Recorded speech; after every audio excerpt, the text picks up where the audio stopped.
I am Dunia. I am from Iraq. I am Pastor Bassam. I am from Iraq. I live in Baghdad, and I accepted Jesus in 2003, and I start serving the Lord in the field with Operation Christmas Child and many organizations, but mainly Operation Christmas Child have a big influence in my heart and in the others through the ministry that we are doing in Iraq. Yeah. We married in 2009 and we started serving together like everywhere. We have two beautiful daughters, Mercy and Angel.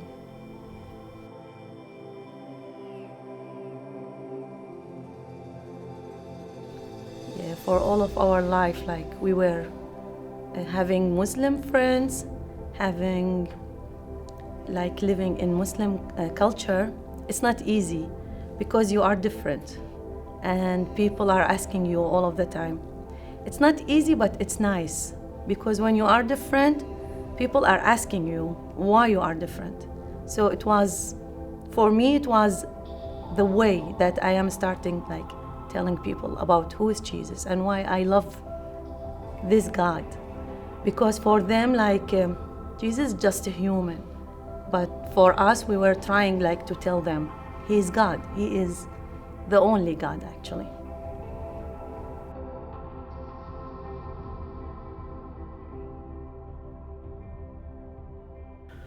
Normally,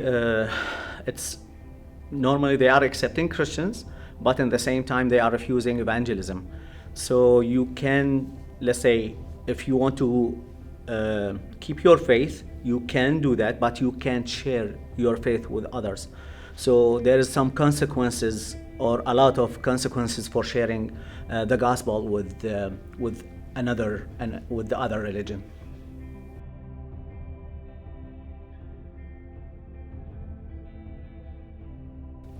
I can share a personal one. We were sharing the OCC, the shoeboxes with 2,000 child in a place near in the border of Baghdad, and suddenly someone was shouting, "This is evangelism. These people are infidel. They are not allowed to come here, and I will call my prince. He will come to deal with them." So we know that immediately we are dealing with Al Qaeda at that time.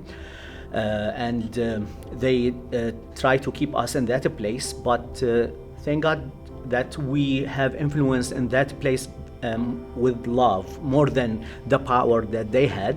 And they said to us, we want you to get out from this place, and we will tell you when. You will use our cars, and you will not use the cars that you come in with it. And in the same time, we will continue distributing the shoeboxes and all the gospels that you have. And we faced, let's say, later a threat that an offer anyone will lead any information to us,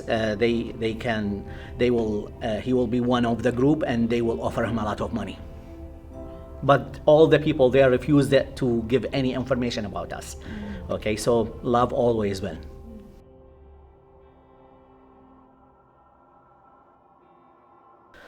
For me, when I accepted Jesus, we start because of the situation of Iraq, getting out from war, and a lot of people, a lot of houses, they don't have glasses, they don't have dishes, and a lot of main things for a good life, a decent life.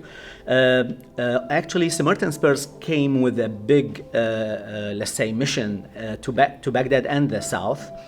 To help a lot of families, and we brought a lot of dishes, bowls, pots, many kind of things to help them, food, and for sure the shoeboxes.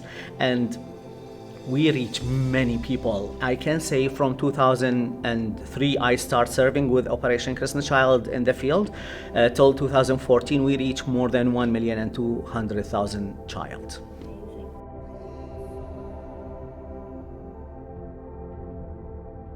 Okay, for me, I was the one of, let's say, one of the leaders in the field, and mainly we were going to the south of Iraq in the borders to the harbors to bring the containers and trying to finish all the papers. We try to let's say, bring it through the customs and through the borders there and bring it to the storage place. And we were giving our 3 houses as a storage place for more than, let's say, 10 years as a volunteering because to save it there, to store it there, it will cost a lot of money. So we have houses. Why you don't share your house to be a storage for there? So we had 3 houses there.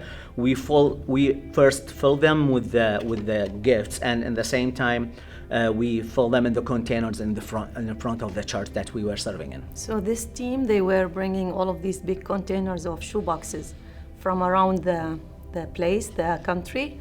And our team, because I was a teacher and many teachers with me in the church, we were like distributing these shoeboxes. To be honest, we didn't call it shoeboxes there. We were calling it a treasure boxes, because it's not just a shoebox.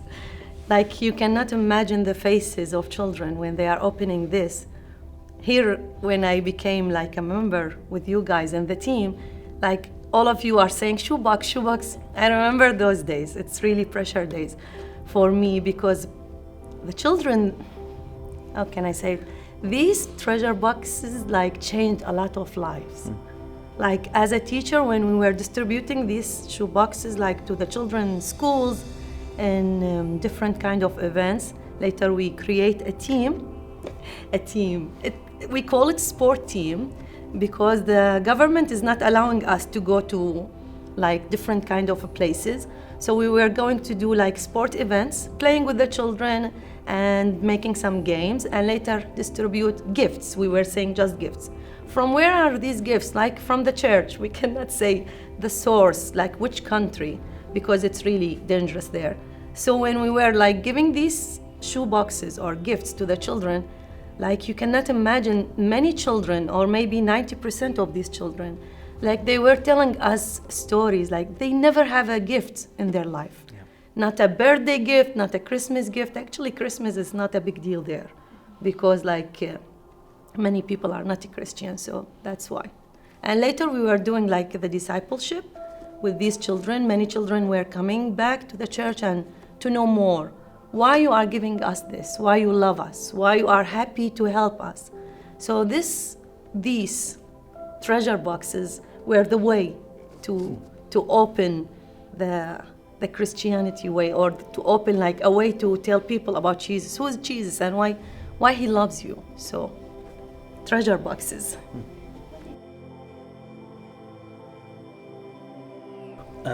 Normally we are helping everyone. We are not stereotyping any child.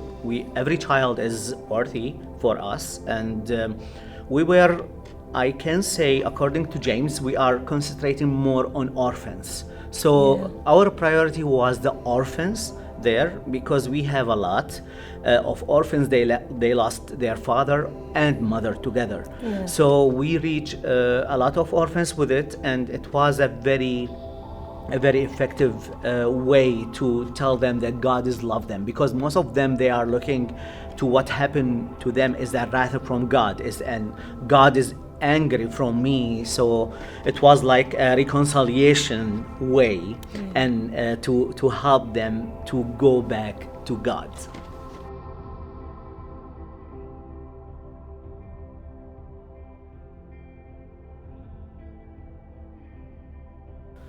We face many kind of persecution.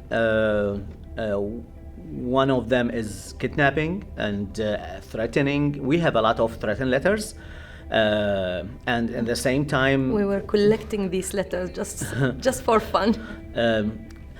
Actually, once there is, we got a newspaper that saying the first letter of our names and the first letter of our last names, and the organization that we are, the NGO that we are helping the community through it.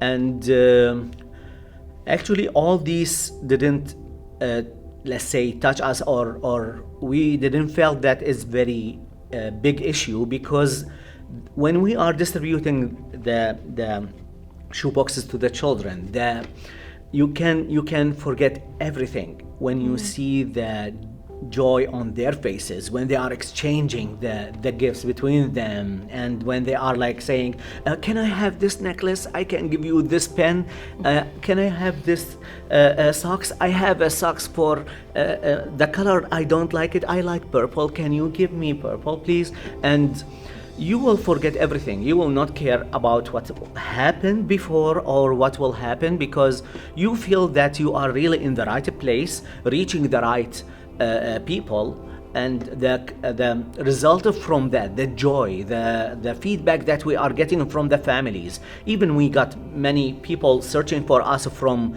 militias there, and after we like distribute the shoe boxes, we have a strategy. When we are going to a city or to a village, we will not go back because they will catch us again. So there is many things happen to us, but I can say that God's hand was with us, and He gave us the wisdom to get out from the situation.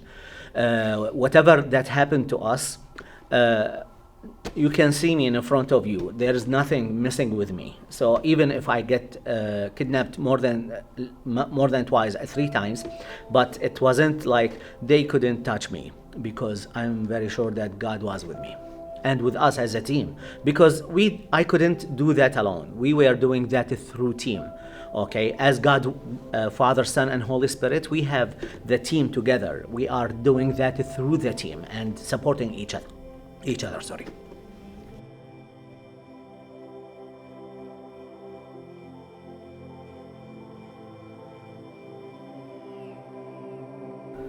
Yeah, that move, it was really hard. For me, it was the end of the world, because I never thought that I'm gonna leave like the country as I was born in, and my church, my community, my friends.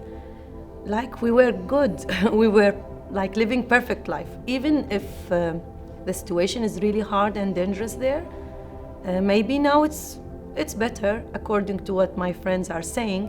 But in that time it was really dangerous. But because of those people who said like, you can't live here anymore, we were forced to leave. Actually, even when we left, our friend helped us. He's a pastor too, and he helped us to run away in the, like it was 11 p.m. or something, and we went to the airport and we left the country. Turkey wasn't my option. I was dreaming to go to Lebanon to help the team there and to keep serving. But Turkey was like, okay, we will stay just maybe 1 year and later leave. But God had another plan for us. In the beginning, we were asking a lot about the OCC, and they said, it's forbidden here. Please don't say this name of this organization. Don't say even this word. Samaritan's Purse here is forbidden and it's in the blacklist according to the government. So later, God opened another service for us. It was planting churches in cities that Christians didn't like enter these cities for more than 400 years. Yeah. So we were entering these cities and planting churches, and we had churches, I can't say the name of cities, like just to protect our friends there. But there is many cities, all of the people in that church are from different backgrounds, not from Christian backgrounds. Yeah. Even the pastor is from Muslim background. But now, like when we are calling them, the churches are getting bigger and bigger. It was really hard, but what really helped me, when we were going to serve these people, especially people from Syria. They were coming like millions of people to Turkey, and they didn't have places to live in, no houses, no blankets, no food, nothing.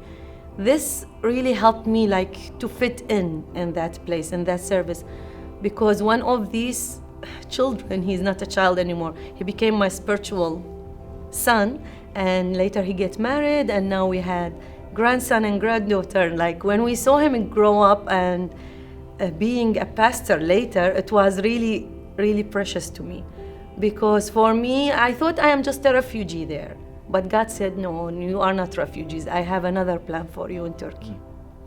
Yeah, for us it was like, even in bad circumstances, in bad situations, God, we could glorify God there, because if through the refugee time that we were there, we learn how to live as a refugees, and serving refugees and reaching out refugees, and it was like a great opportunities to reach a lot of people from many backgrounds, from many nationalities, from Iran, from Afghanistan, from Ukraine, from most, let's say, from Middle East, and from North Africa too.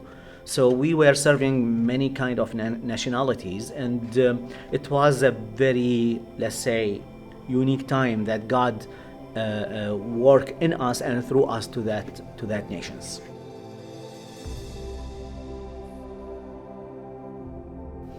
Eight years in Turkey, more than 8 years. And we started to think like we're gonna stay forever in Turkey. But suddenly one of my friends there in Vancouver, she's living in Vancouver, she called me and she said, Dunia, do you want to come to Canada? I said, okay. I thought she's just like making a joke or something. I said, okay. Next day, the church called us. By the way, her name is Diane too, the wife of the pastor there. And she said, we love to have you guys. Why you never said that you want to come to Canada? We said like we were praying. If God wants us to stay here, Yeah, okay. for the right timing. Yeah, if God wants us to go somewhere, okay. But the United Nations, like they refused us as refugees. We are not, they said that we are not qualified to be refugees. Yeah, so you need to go back to Iraq. So we just stayed there, and we were waiting for the perfect timing of God.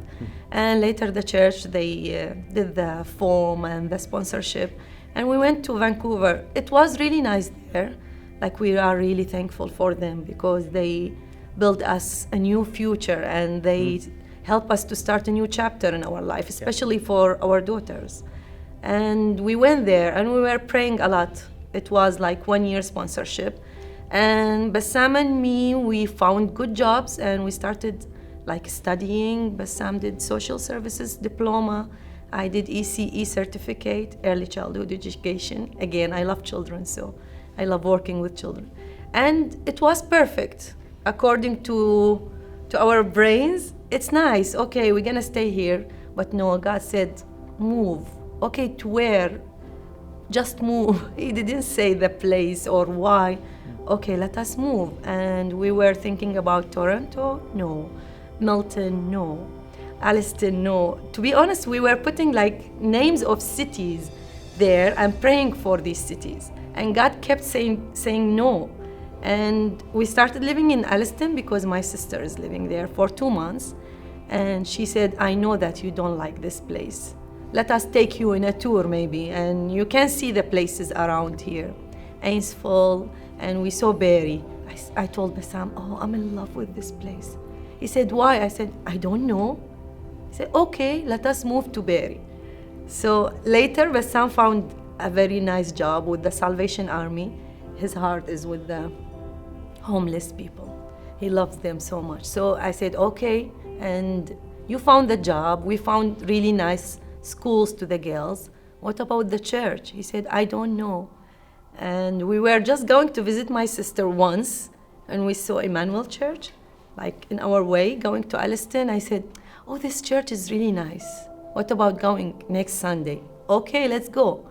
And we came here, we like the preach, we like the worship. It's really, really nice church, really nice community here. And they have Arabic service. Sometimes we are going to the Arabic service because we are missing doing like the worship in Arabic, but because my daughters cannot speak very good Arabic, we are going to the main service. And later, I felt lonely, to be honest. I was missing having friends, Christian friends to be. As I told you, I was praying a lot for this. And praying for the OCC. Why you put me in this service and later you just took me off from it? In this way, I am praying for God. And he was saying, wait, okay, I'm waiting a lot. Just tell me why Barrie, why this church? Why? a lot of questions. I was like asking God until I just opened Facebook and I saw the ad for the OCC, and they said, okay, can I be a volunteer for like 1 year volunteer? And I felt really sad because later I read they are in Calgary. Oh no, I was just there. Maybe in Vancouver I could be near those guys, but now I am really far. Why this happened? And I filled the form, send it to Calgary, and the people there send it to you. And when you called me, I was just crying. Maybe you couldn't hear my tears, but wait, what? You said we are in Barrie. No, we are in Emmanuel Church. Really? Like, do you know what? Sometimes while we are thinking God is not doing anything, He's doing everything. He's planning, and He is like putting the parts of the picture together, but we cannot see because we are limited, yeah? But God is not. He is doing a lot of things, and He is just painting a very beautiful picture. We cannot see because sometimes we are doubting, like, is He still remember me? Or I am just there sitting and feeling lonely. And now even my mother, she's living in Sydney, really far. She said, something changed in you. I said, yeah, I found Christian friends. I found my friends from OCC. She said, oh, really? You are going to this service again? You are not feeling bored? I said, never. Like serving children, and especially when I am seeing these shoe boxes here, filled with interesting stuff, and I am imagining these faces, they're gonna jump from joy. Yeah.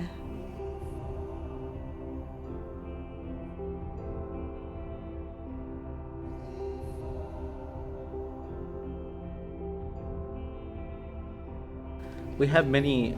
I can say something about.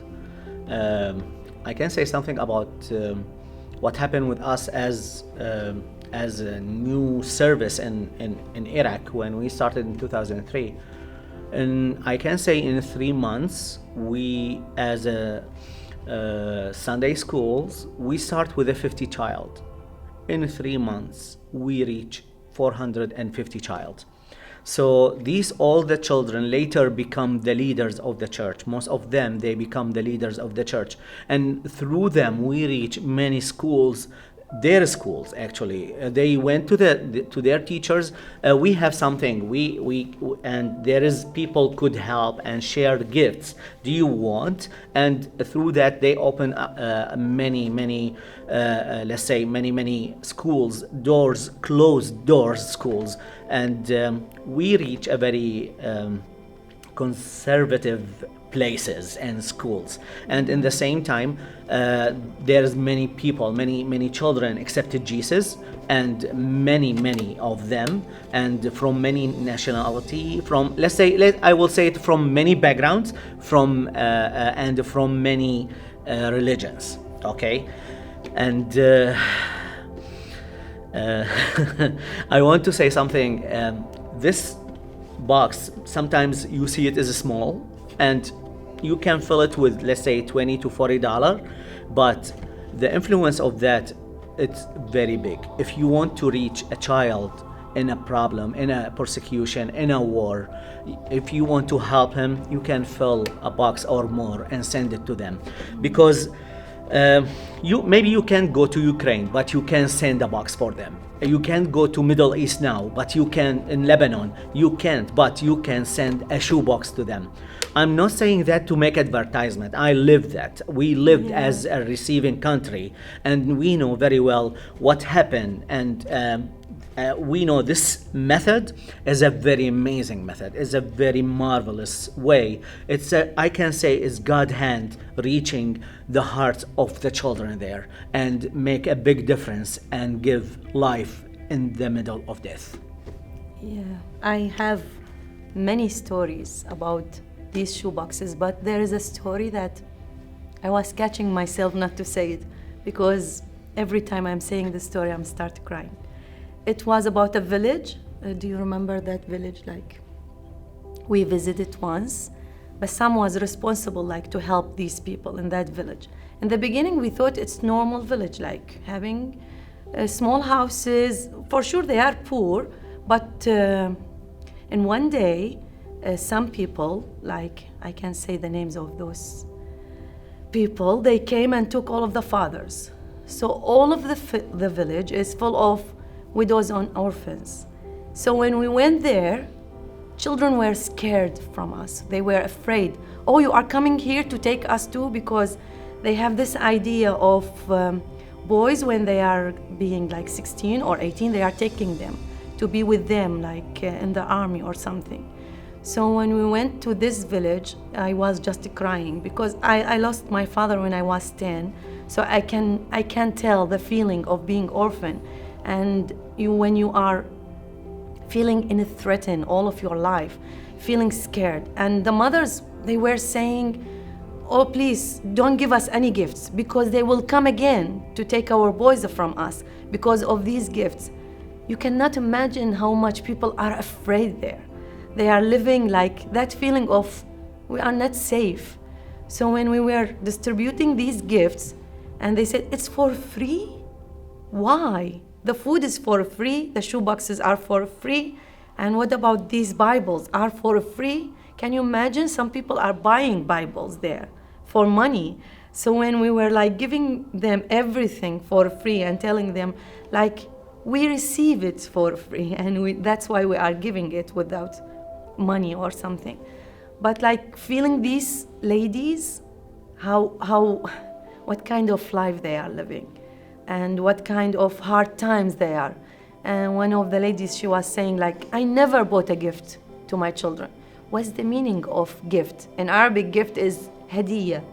So she was asking, what do you mean about gift? So we were just trying to make her understand why we are giving her these gifts. And one of the old ladies, she said, who gave us these gifts? And we said, Jesus. And she said, oh, please say hello to him. I love him so much. Like people, they don't even know who is Jesus. And they don't know these words. Here it's normal to hear about these words like love, being safe, feeling warm, but there, no. These words are weird. Why you are saying that you love us? Why you are saying that you want to serve us? That's why these shoe boxes, I am calling them treasure boxes.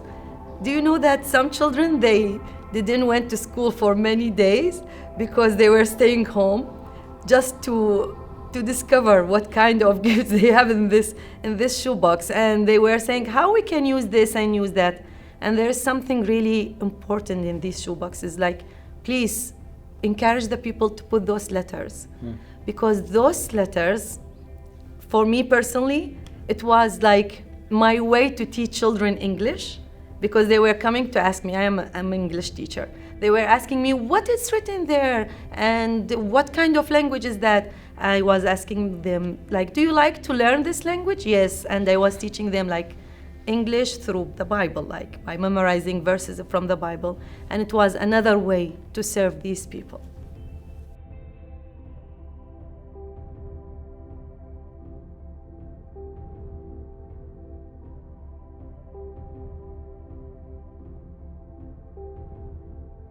Thank you so much. We appreciate you too.